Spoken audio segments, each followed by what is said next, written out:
First, giving honor to God who's the head of my life.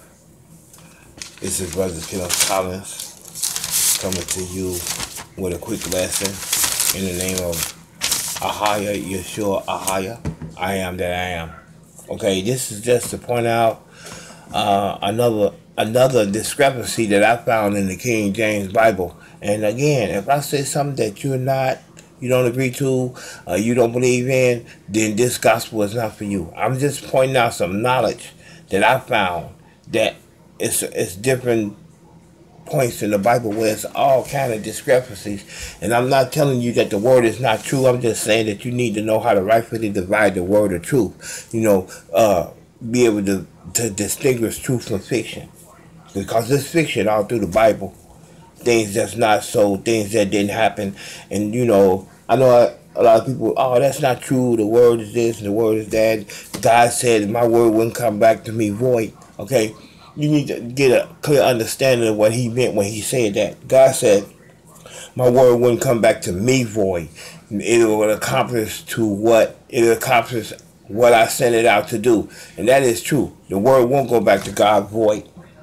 And it does accomplish what he accomplished it to do. But you got to remember, he said it won't come back to me void. If, like he's God, he said, my word is going to go out and it's going to accomplish what I sent it to do. And it's not going to come back to me void. Okay, he's not talking about you. It's not going to come back to you void, that you won't have a misunderstanding of the word. That's not what he's saying. He said, if you look closely, he said it won't come back to me void. So you have to study. Okay, so I'm just going to point out a discrepancy about the Sabbath day. Okay, so this would be Exodus chapter 20, verse 11.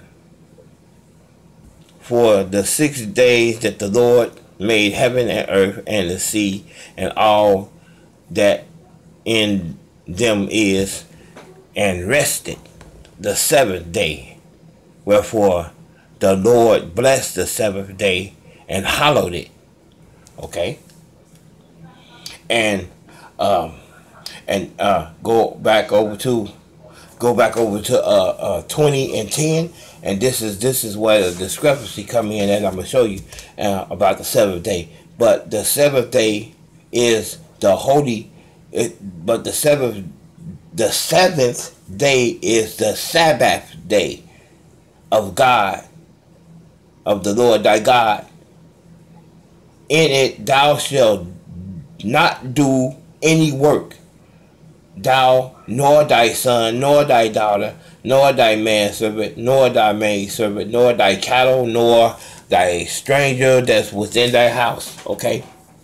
He's saying he don't want nothing. He want everything still. Don't work your car. Don't run your don't wash your clothes. None of that. Don't do no work. That's what it means. Cut and dry. No work on the seventh day. Okay. No work on the seventh day. Now in the book, when you go over into the book of John and chapter 8 and 9, well, it talks about how Jesus healed the blind man on the seventh day. And it said that he spat on the ground and made clay and put the clay on his eyes and then have him to go wash, and he came seeing. Okay, and then the people, the Pharisees, the scribes and the Pharisees saw that, and they asked the man how did he, because they knew the man and they knew that he was blind from birth, and they wanted to know how he received sight. And he said that Jesus healed him. So far to say, just start going through a whole long story that Jesus healed him, and then the scribes and the Pharisees took up stones to stone Jesus because he broke the Sabbath day. Okay? So now, who is Jesus? The Bible says, thou shalt call his name Emmanuel, meaning God with us. The word became flesh and dwelt among us. Okay? So Jesus is God with us. Okay? So now, if Jesus is God with us, and he did that on the seventh day, that means he broke his own commandment. That's what it means. It means that he broke. And I'm gonna go over here. Bear with me.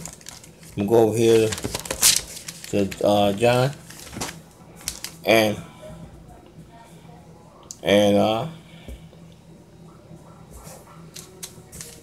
that's 10. Go back over to 9. Okay. Okay. I told you how the scribes and the Pharisees, Christians, that's who the scribes and the Pharisees were, took up stones to stone Jesus. Okay, 58 and 59. And Jesus said unto them, Verily, verily, I say unto you, before Abraham was, I am. 59. Then they took up stones to cast at him. But Jesus hid himself and went out from them, out of the temple, going through the midst of them, and so passed by. Okay. You know, they was angry because Jesus broke the Sabbath day. Okay. And this would be 9 and 3. Jesus answered, Neither have this man sinned nor his parents, that the works of God may be fulfilled. See, he said the work of God. God just clearly stated that he didn't want no work done on the seventh day. Okay? And he says, and for I must work the works of him that sent me while it is day, the night cometh when no man can work. Okay? That still doesn't excuse the fact that God said in the beginning that he didn't want any work done on the seventh day. See, that don't coincide with what is said in the book of Genesis or Exodus when he said he didn't want no work done. And see, and then here's Jesus in the New Testament breaking the seventh day.